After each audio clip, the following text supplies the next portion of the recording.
everyone. We are going to take a small break from our quadratics that we've been talking about and jump into radicals and rational exponents at the beginning of this week. In today's lesson, we'll talk about simplifying radicals. We'll learn how to evaluate radicals, reduce radicals with and without variables, and then we'll talk about also quotient and product rules with radicals. We're going to start with some definitions. We're going to start with the definition of a square root. So this says the square root of a, denoted with the square root of a symbol there, is the number whose square is a. In other words, we can write something like this. The square root of a is b, means that b squared is a.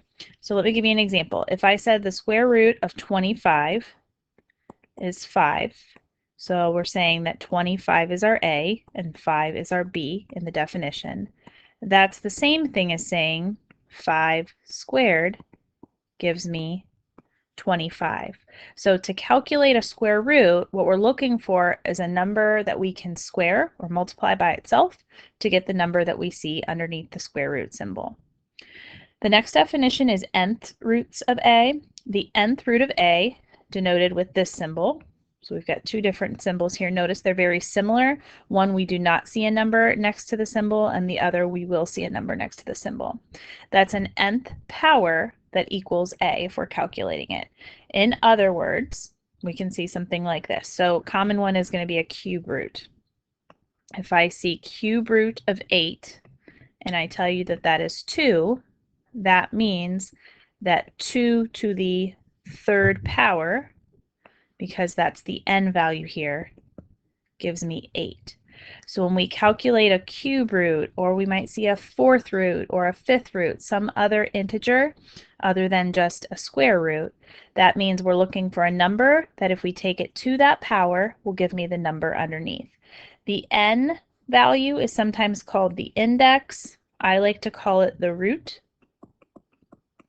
The number underneath the radical symbol is what we're going to say in general. So we have a square root, we have a cube root, but they're all called radicals, is called the radicand.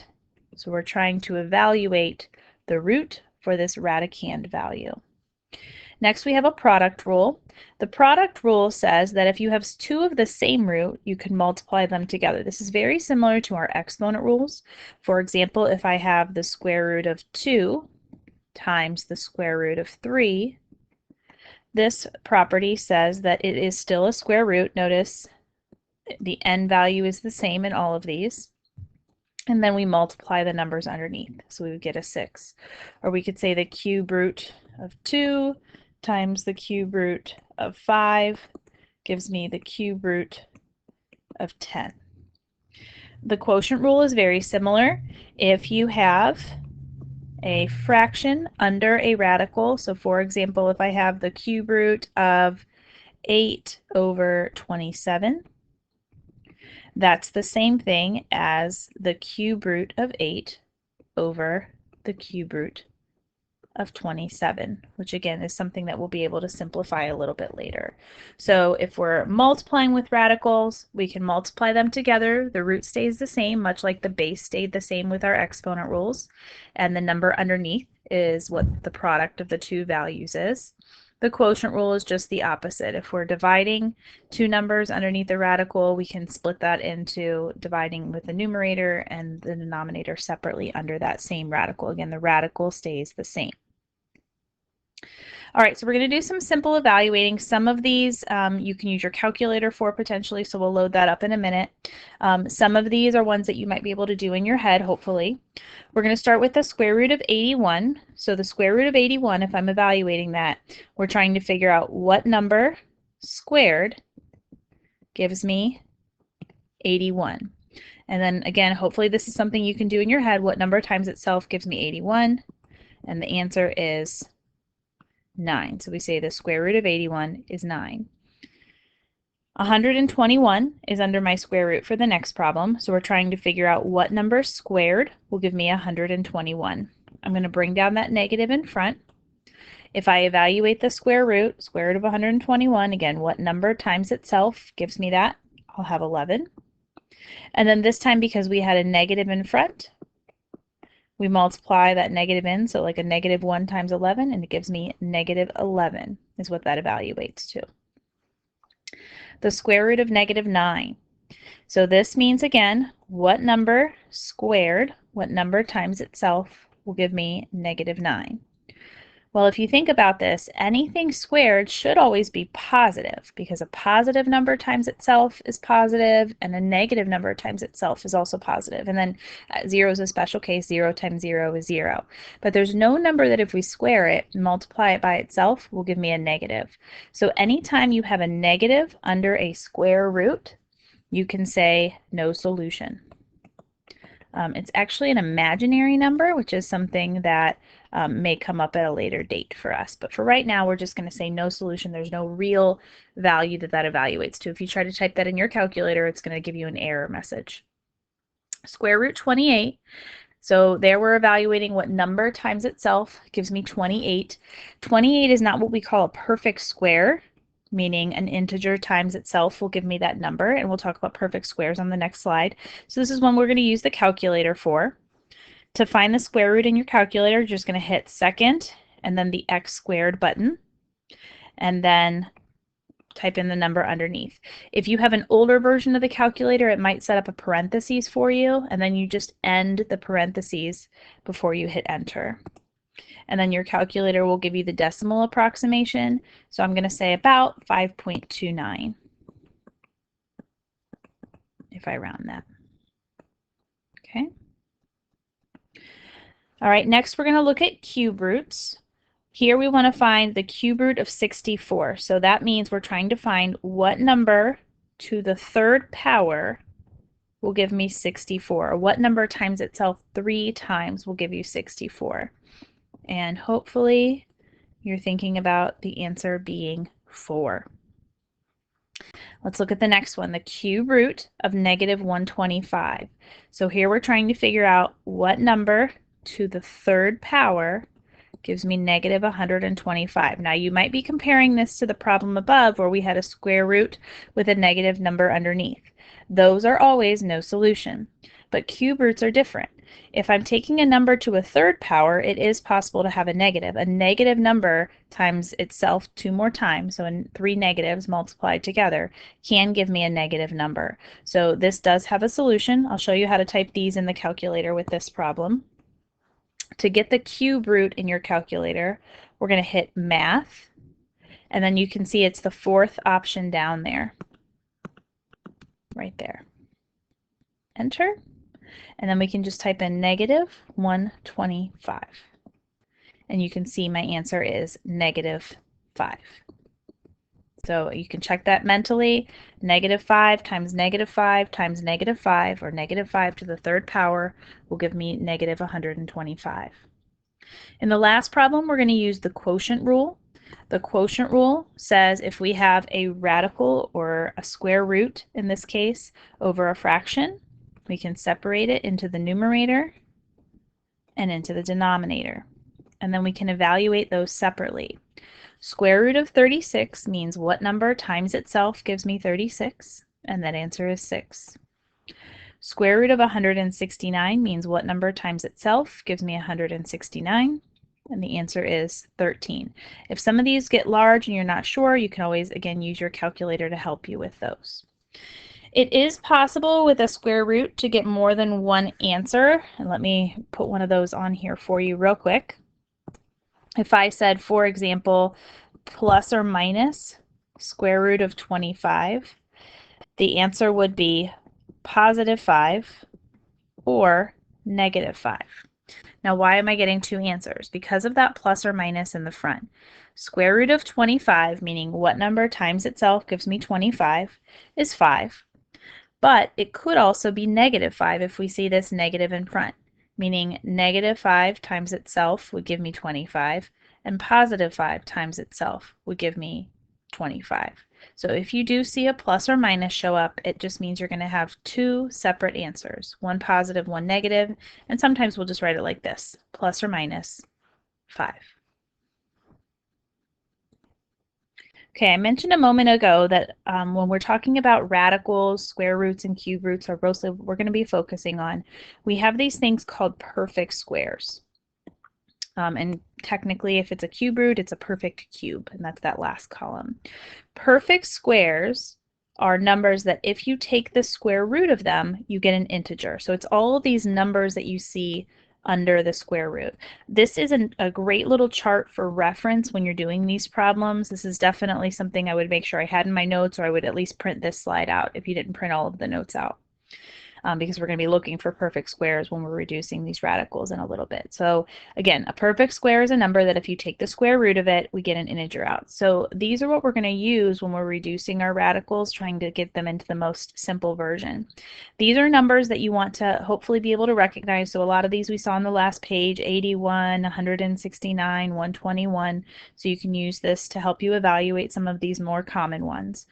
There's nothing super special about this list. You could create this yourself instead of memorizing it. All you have to do are take each of these integers and square them. 2 squared, 3 squared, 4 squared, 5 squared, 6 squared, etc. So if you just start taking your integers and squaring them, you quickly create a list of perfect squares. But again, it's nice to have it in front of you. Cube roots are the same. These are numbers that if you take the cube root of them, you get an integer. Or again, if you want to create this list, you take your integers and you cube them. You take them to the third power. So 2 cubed gives me 8, 3 cubed 27, 5 cubed 125. These are the ones you're probably less familiar with if you've worked with radicals and square roots before. Again, a nice reference sheet to have with you when you're doing these next problems. Okay, so let's talk about how to reduce a radical. We want to be able to simplify a radical, but what we don't want to happen is we don't want to be left with these decimals that we have to round, because then it gives us an answer that's not exact. So we're going to do the following to simplify a radical. A radical is in its simplest form when the following things happen. Number 1, the quantity under the radical has no factor raised to a power greater than or equal to its index. And that's going to actually come more so in when we're talking about variables. When we're talking about index, we're talking about the root. If you don't see a number there, like the problems below, it's a square root that we're talking about. And that's actually going to come into play with our perfect squares in a moment. We'll discuss that. We also want to make sure there's no fraction under the radical, and if there is, we want to simplify that, and we don't want to have any radical in the denominator. That's going to be something that's going to pop up a little bit later on for us. For right now, we're just going to be simplifying without denominators. All right, so let me give you an example of what this looks like. Let's say I wanted to simplify square root of 12. Square root of 12 is not a perfect square, so it's not something that we're going to be able to type in our calculator and get this nice pretty answer for. Instead, we need to figure out if there is a perfect square that divides evenly into 12. What we're going to be doing is actually using the product property backwards. We're going to be, instead of taking 2 square roots and multiplying them together to get 1 square root, we're going to take 1 square root and separate it into 2 square roots that multiply together. But we can't just pick any number here. There's a lot of different things that multiply to 12. 1 and 12, 2 and 6, 3 and 4, those are all factors. We want to choose a pair of factors that contains a perfect square. So if we look back at these perfect squares, the numbers under the radicals, and we want something that can be a product with another number to get 12, you see that 4 is an option. 4 divides evenly into 12. So we're going to split our radical into 4 and 3.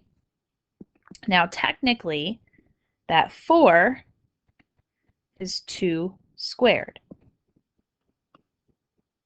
And that's what this definition up here is talking about. We have a power that's equal to our index, our root. Technically, when we see this little square root, there's a 2 there. We just never actually have a 2 next to these radicals because they're the most common ones. But we don't want to have something that can be squared under a square root. That means it can be simplified.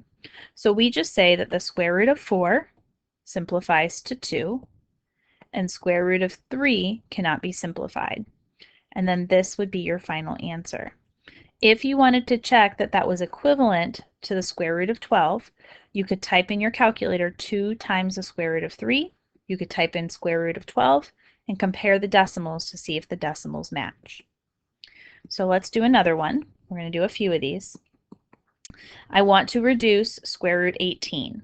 So I'm trying to find two numbers that multiply to 18, and I want one of those to be a perfect square. So again, we can go back to our perfect squares list.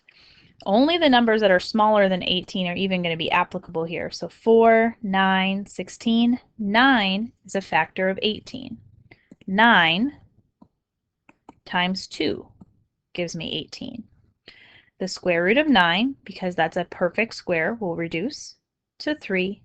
Square root of 2 does not simplify. And that's your final answer. Square root of 20. So again, we're going to think about numbers that multiply to 20. Things that multiply to 20, you can start making a list in your head. 1 times 20. 2 times 10. I could use 2 times 10, but I can't take the square root of either of those evenly. So instead, we're going to use 4 and 5. Square root of 4 gives me 2.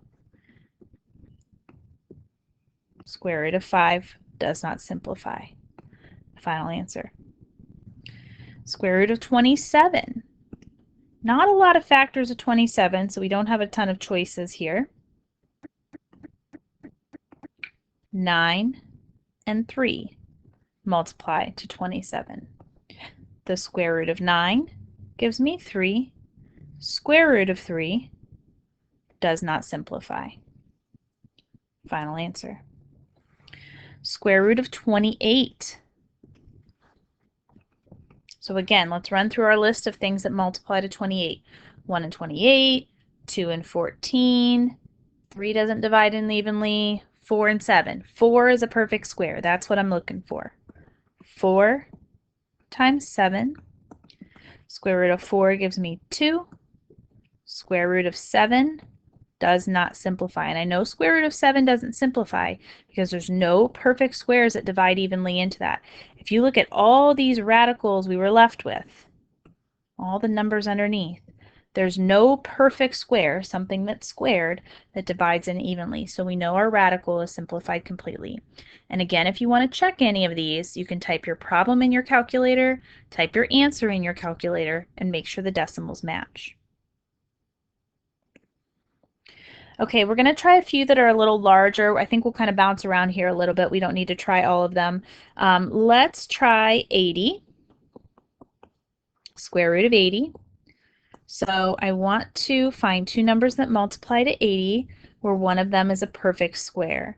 Now if we look back at our perfect squares list, things that divide evenly into 80. So we're looking at all the numbers that are smaller than 80. 4 divides evenly into 80. And 16 also divides evenly into 80. If you have more than one perfect square that divides in evenly, you always want to pick the larger perfect square, and I'll show you why. I'm going to pick 16. And if you're not sure what the other number is here, you could do 80 divided by 16, and that'll give you 5. 16 times 5 gives me 80. The square root of 16 gives me 4. Square root of 5 does not simplify. Now here's what would happen if you use the 4. 4 times 20 gives me 80. The square root of 4 gives me 2. Square root 20 still simplifies. So we take that radical and break it apart. 20, we did that earlier, is 4 and 5. The square root of 4 is 2. Square root of 5 does not simplify. 2 times 2 gives me 4.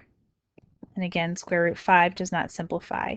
So you can see I get the same answer both ways, but if I don't choose the largest perfect square, it's several more steps in the reducing process. You always want to make sure you look at the whole list. And once you get these larger numbers, like let's look at 192 here. 192, you probably do not know the factors of 192 off the top of your head. So if you go back to this perfect square list, this is when it's helpful. You want to start with the perfect square that's the closest to 192 but not over it. So 169, and you can start testing them. 192 divided by 169. It doesn't divide in evenly. Try the next one. It does not divide in, or 144 does not divide in evenly. 121 does not divide in evenly. 100 does not divide in evenly. 81 does not divide in evenly. Let's see, what number were we looking at? 192. 64, I think, is the guy that we're looking for. If you do 192 divided by 64, you will get 3. So 64 and 3. Again, there are multiple numbers that would divide in evenly to 192. 16 would work also. 4 would work also. But we want to do this in as few steps as possible, so we're going to use the largest one, 64. The square root of 64 gives me 8. Square root of 3 does not simplify. 8 square root 3, or just 8 rad 3, sometimes we say, is the final answer. Let's pick one more on this list. Let's pick 75. So we want the largest perfect square that divides evenly into 75. So if I were going to run through my list of possibilities here, I would start with 64 because it's the largest perfect square that's closest to 75, not over it. 64 does not divide in evenly. 49 does not divide in evenly. 36 does not divide in evenly. 25 does divide in evenly. So 25 is a factor of 75, and if you do 75 divided by 25, you get your other factor, 3. Square root of 25 simplifies to 5. Square root of 3 does not reduce. These other 3 we're not going to worry about doing in the notes, but if you'd like a little extra practice, feel free to try them on your own. Let's look at what happens with cube roots now. The same procedure is what we're going to follow. We're going to use our product rule, and we're going to this time be finding 2 cube roots that multiply to, in this case, the cube root of 72. So if we're looking back here, we're looking now at the perfect cubes list, something that divides evenly into 72. So the number closest to that, but not over it, is 64. 72 divided by 64, it doesn't divide in evenly. 72 divided by 27, it does not divide in evenly. 72 divided by 8, that does divide in evenly. That gives me 9. The cube root of 8 is 2, meaning 2 times itself 3 times gives me 8. Cube root of 9 does not simplify. Common mistakes when we see cube roots are things that people are referring to a square root problem, essentially. So they would pick a perfect square that divides into 72 instead of a perfect cube. Or they would take the square root of 9, for example, because that's something that we're used to simplifying. But because it's a cube root, this is something that cannot be simplified. There's no integer, no whole number, that multiplied by itself 3 times gives me 9. Only 3 squared gives me 9. So you want to be careful with these cubic ones. All right, cube root of 54. So I want to find 2 cube roots that multiply to the cube root of 54. So 2 integers that multiply to 54. Things that divide evenly into 54, you can make a list of factors, or you can go back through your cube root list. We could say 1 and 54, 2 and 27. 27 is the one we're looking for. 27 is on the perfect cube list. Again, 27 times 2 gives me 54. The cube root of 27, what number times itself 3 times gives me 27? That's 3. Cube root of 2 does not simplify. All right, let's try the next one. Cube root of 375. So we want to find a number on the perfect cube list that divides evenly into 375. The number that will work is 125. 125 times 3 gives me 375. The cube root of 125 is 5. Cube root of 3 does not simplify. Next, let's do the cube root of 4,000. We want to find two numbers that multiply to 4,000. Definitely has a lot of factors. So let's go back to that perfect cube list. I want to find the guy that's closest to 4,000, and you can see on this list, the first one that I have is 1,000. That definitely divides evenly in. 1,000 times 4 gives me 4,000. The cube root of 1,000 gives me 10, and the cube root of 4 does not simplify.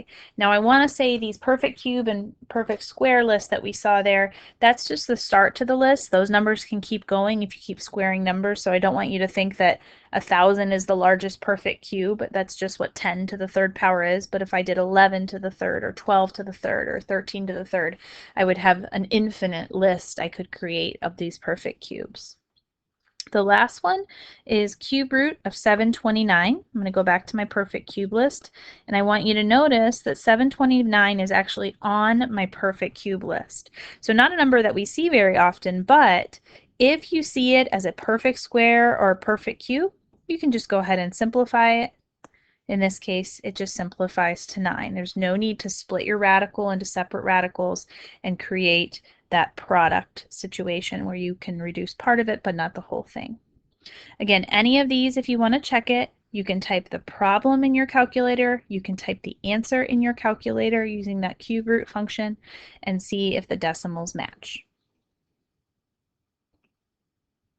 Okay, so here are a few for you to try on your own. Okay, let's check your answers and see how you did. Square root of 54, we're looking for two numbers that multiply to 54. 9 is the perfect square that divides in evenly. Square root of 9 gives me 3. Square root of 6 does not simplify, so 3 square root 6 should be your answer for A. For B, the largest perfect square that divides in is 49. 49 times 2 gives me 98. Square root of 49 is 7. Square root 2 does not simplify. Final answer. Square root of 72. This one had a couple that work.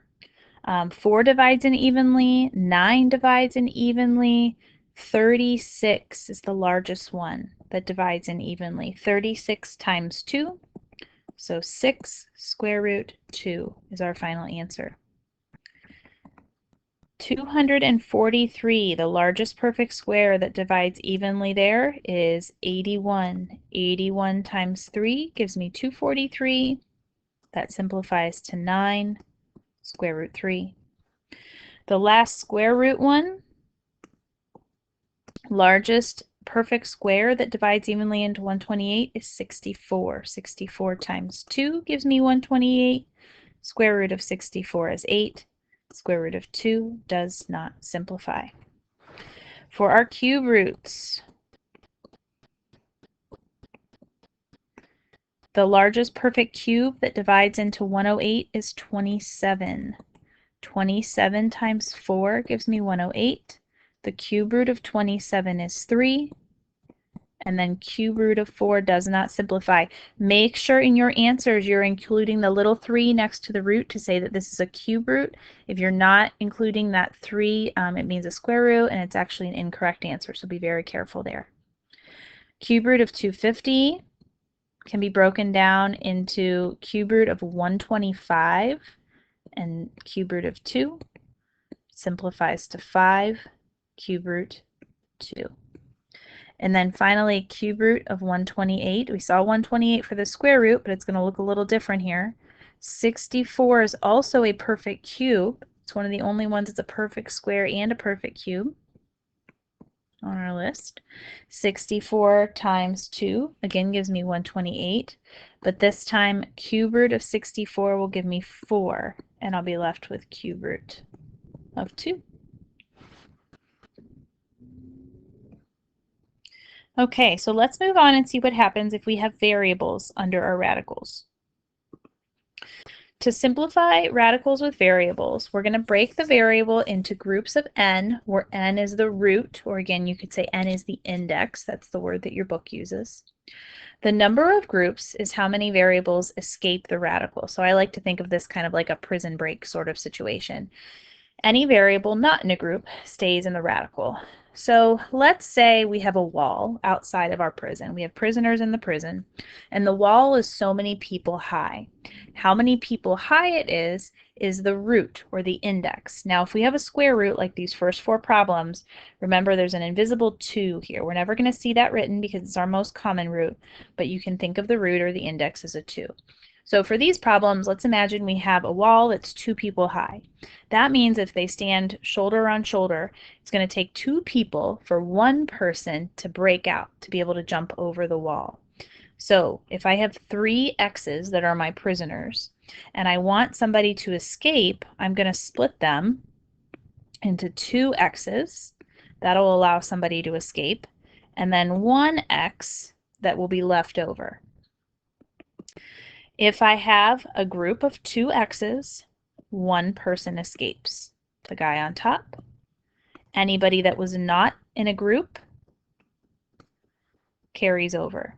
So we say that the square root of x cubed is the same as x times the square root of x. So what's happening here is the square root and the squared are canceling each other out, and you're left with that x that then escapes the radical. Now let's say we have more than 3 people. If I have more than 3 people, I can make several groups of 2. In this case, I have 7, so I can make 3 groups of 2, again with 1 left over. For each of these groups I've made, the square root and the square will cancel, and 1 x will escape in each of them. So that'll leave me with x times x times x, or just 3 x's escape. Who didn't have a buddy? 1 square root x is left inside our square root jail. The other way to simplify this problem, which I think is a little more streamlined, I'll say, is you can split it into 6 and 1. Imagine there's a 1 there. 6 and 1 will give me that 7 if I multiply them together. Remember, we add the exponents. But if I have a group of 6, we know that 3 will escape because there's 3 groups of 2 within that 6. So we say that's x to the third, and then again square root x. So let's say I have a y to the 10th.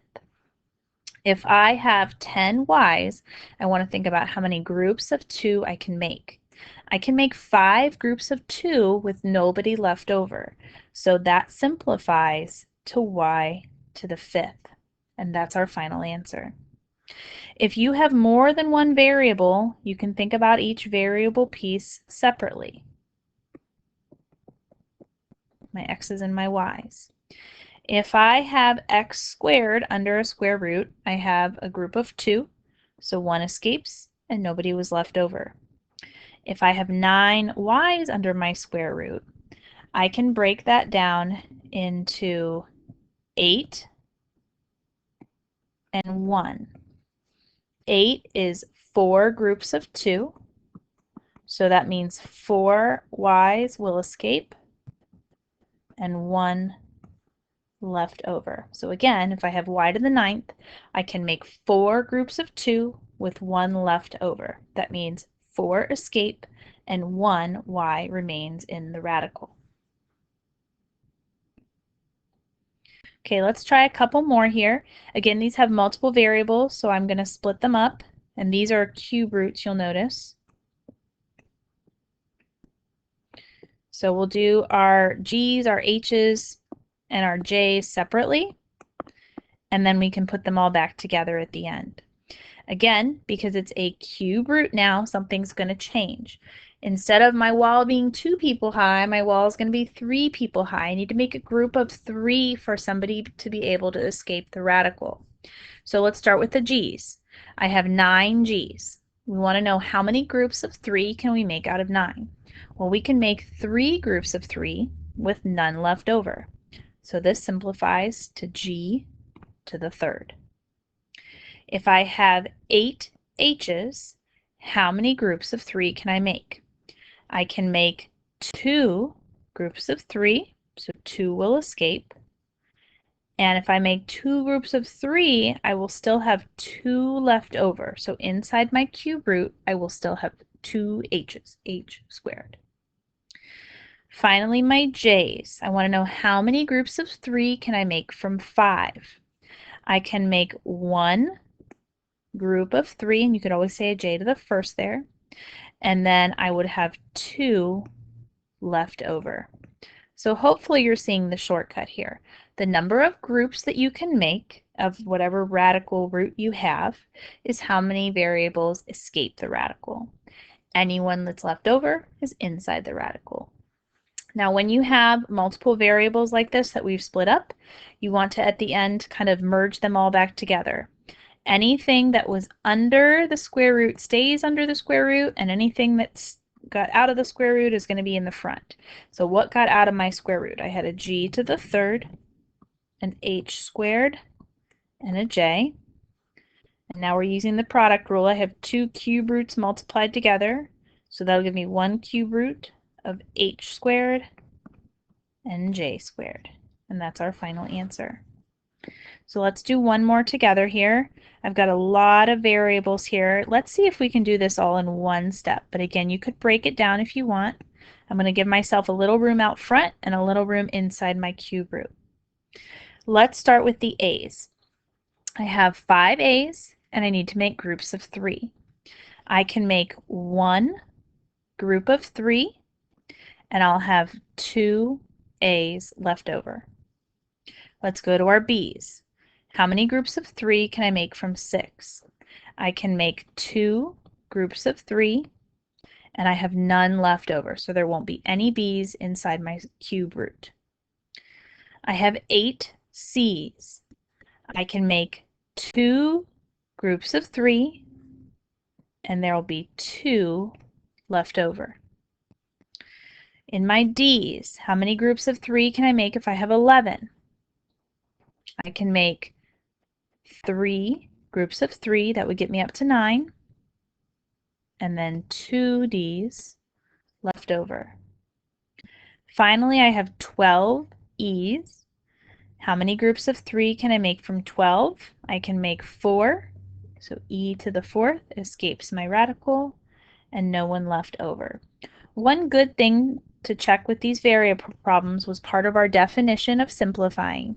We want to make sure that the powers on the inside of this radical are not larger than or equal to my root or my index. You can see all these numbers underneath are smaller than 3.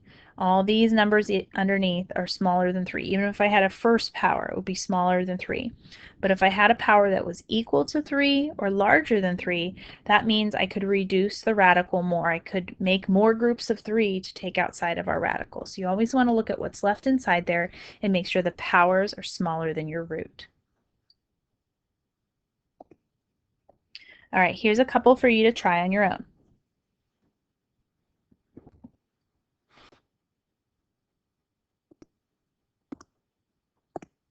All right, let's do the first one together. I'm going to split it up, and then I'll merge this one back together.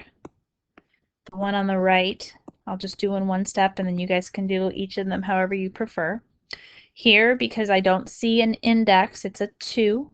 It's a square root. So we're looking to make groups of 2 here. If I have 4 c's, I can make 2 groups of 2 with none left over. If I have 5 d's, I can make 2 groups of 2, and I will have 1 left over, 1 inside the square root. And if I have 7 e's, I can make 3 groups of 2 with 1 left over. If I multiply all those together, I get my answer. C squared, d squared, and e to the 3rd all escape the radical. And underneath the radical, I have a d and an e. That's our final answer. If I look at number 2, again, I said I'd do all this one in one step. So I'm going to leave a little room out front and a little room inside my cube root. Let's start with my y's. I have 6 y's, and because it's a cube root, I'm trying to make groups of 3. I can make 2 groups of 3 with my y's, and there are none left over, so there is no longer a y inside of my cube root. If I have 11 x's, I can make 3 groups of 3, and I will have 2 left over. And that's our final answer. Make sure you have the index or the root written next to here to show the difference between a cube root and a square root.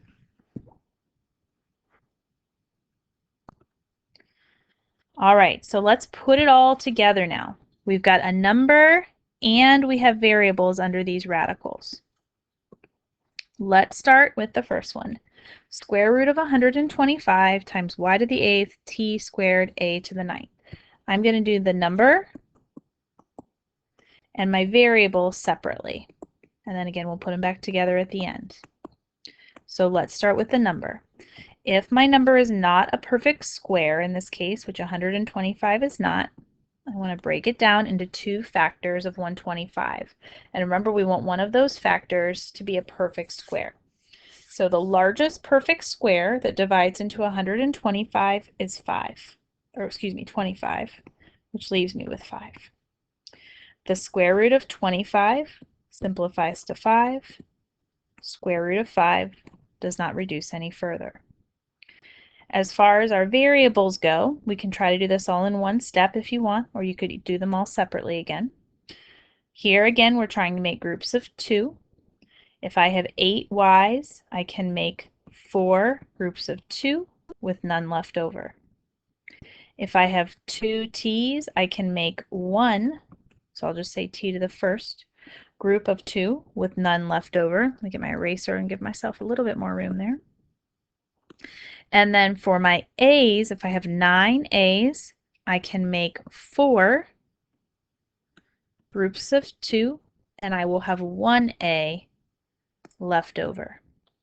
If I multiply all these together using my product rule, my final answer will be 5 y to the 4th, t to the 1st, a to the 4th would all be out front. And then under the square root, what couldn't reduce was the 5 and 1a. Let's look to the next problem on the right.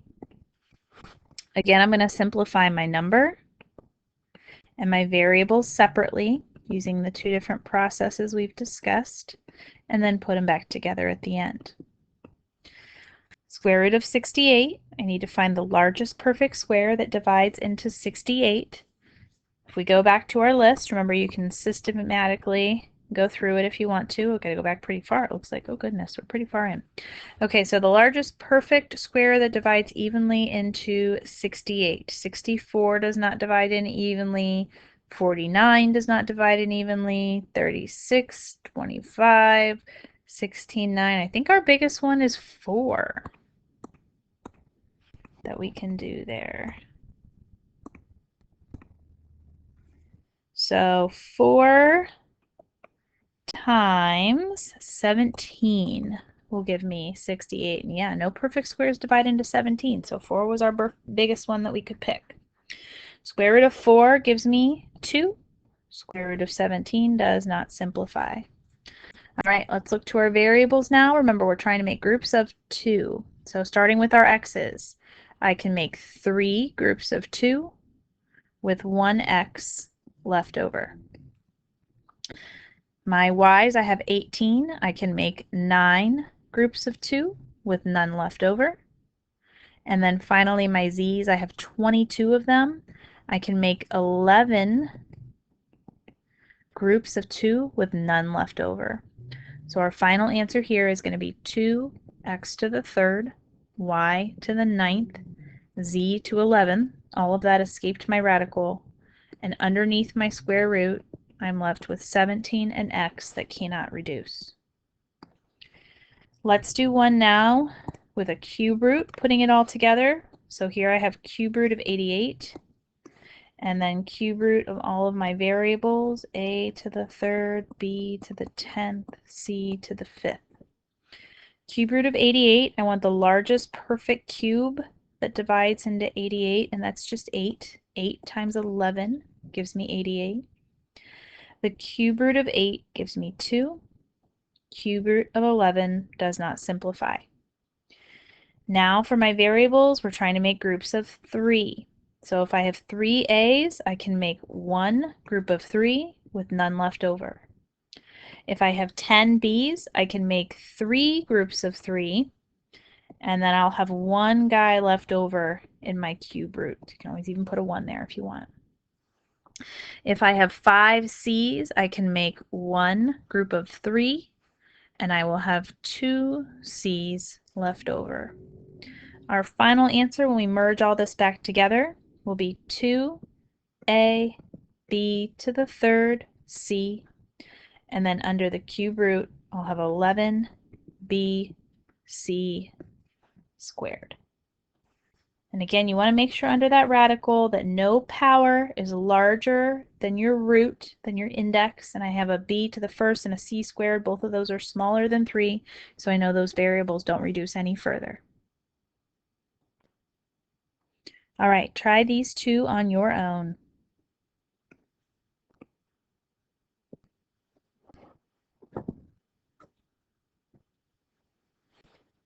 All right, let's start with number 1. I'm going to do my number and my variables separately.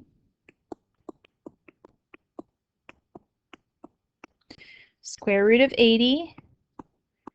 This is one we did earlier where you have a lot of choices, but 16 is the largest perfect square that divides in evenly. 16 times 5 are the factors you're looking for. Square root of 16 gives me 4. Square root of 5 does not simplify. As for my variables, I'm trying to make groups of 2 when I have a square root. So if I have 4 A's, I can make 2 groups of 2 with none left over. If I have 9 B's, I can make 4 groups of 2, and inside my square root, I will still have 1 B left over. You can say B to the first there if you want.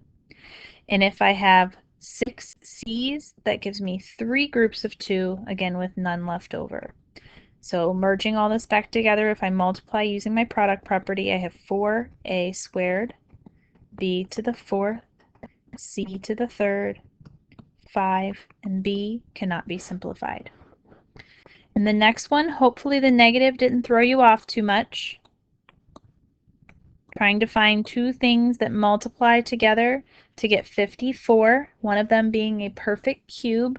27 is the largest, and you can put the negative under there because remember it does simplify if you have a negative under a cube root. Negative 27 times 2 will be our factors. And then from there I can take this cube root of 27, which is 3, and if it's a negative, it will be a negative 3. That's even something if you're not sure about, you can type that directly in your calculator. Cube root of 2 does not simplify. Now let's look at our variables. I have cube root of a to the 4th, b to the 9th, c to the 6th. So same variables we had in the last problem, but now remember it's a cube root, so we're looking to make groups of 3. If I have 4 A's, I can make 1 group of 3, and I will still have 1 A left in my cube root. If I have 9 B's, I'm making 3 groups of 3 with none left over. And if I have 6 C's, I can make 2 C's can escape because I can make 2 groups of 3 with none left over. Our final answer, if we merge all this back together, if we multiply, is negative 3ab cubed c squared. That's everything that escaped my radical that we reduced. And then under the cube root, we still have a 2 and an a that cannot be reduced. So that's your final answer.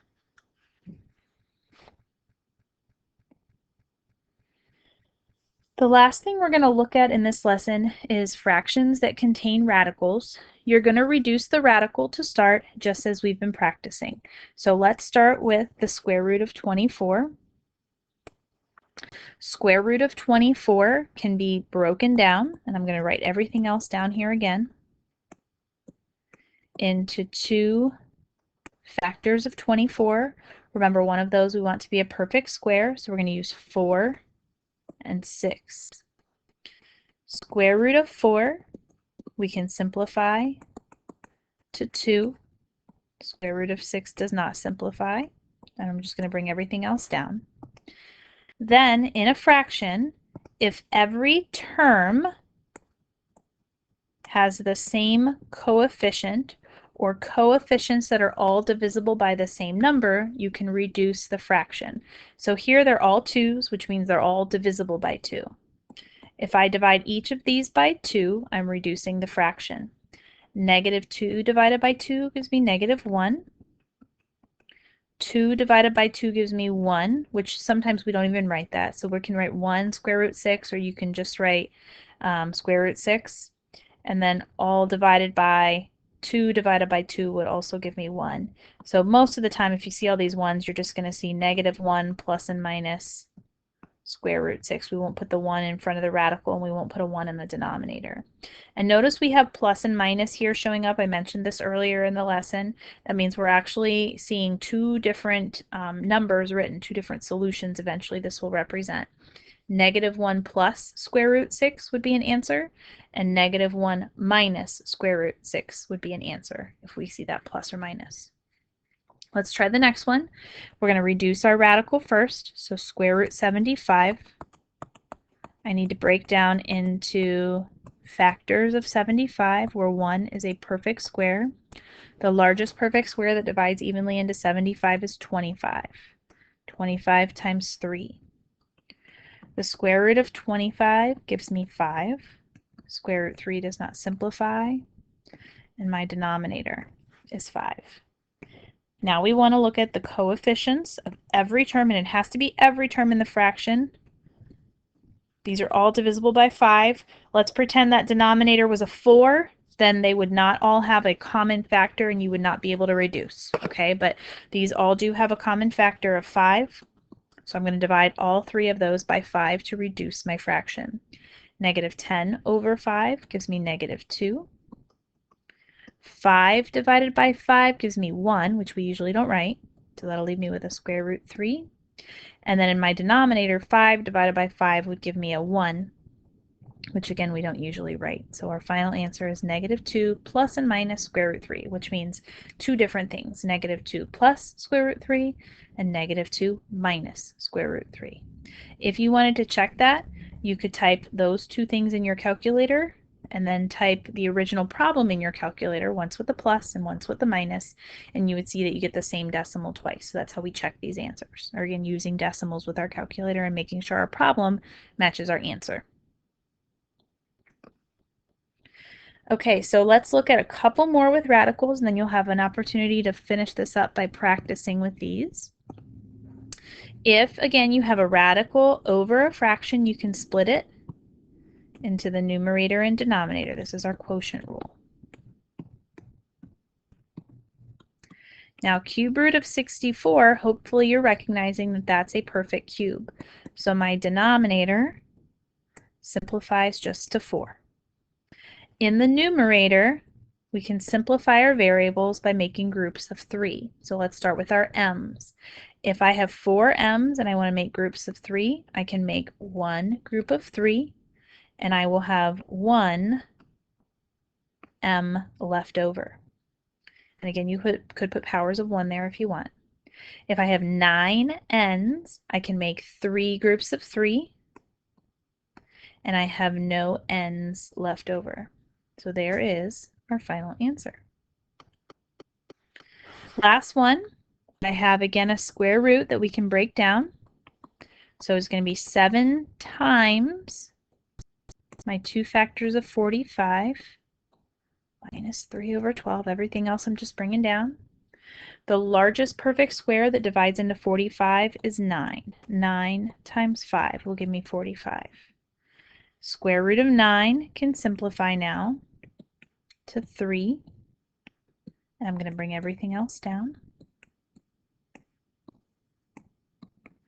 I can also simplify the 7 times 3, so I'll have 21 rad 5, or square root 5, minus 3 over 12.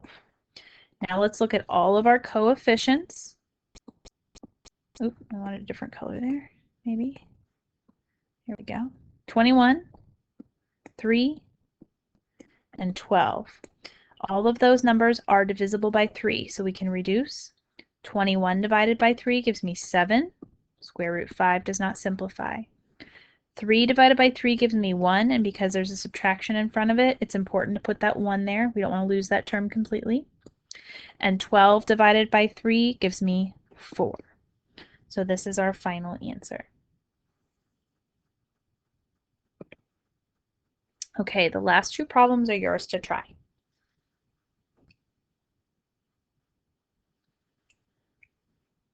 We're going to start by breaking down the square root of 12. Square root of 12 breaks down into 4 and 3. Square root of 4 gives me 2.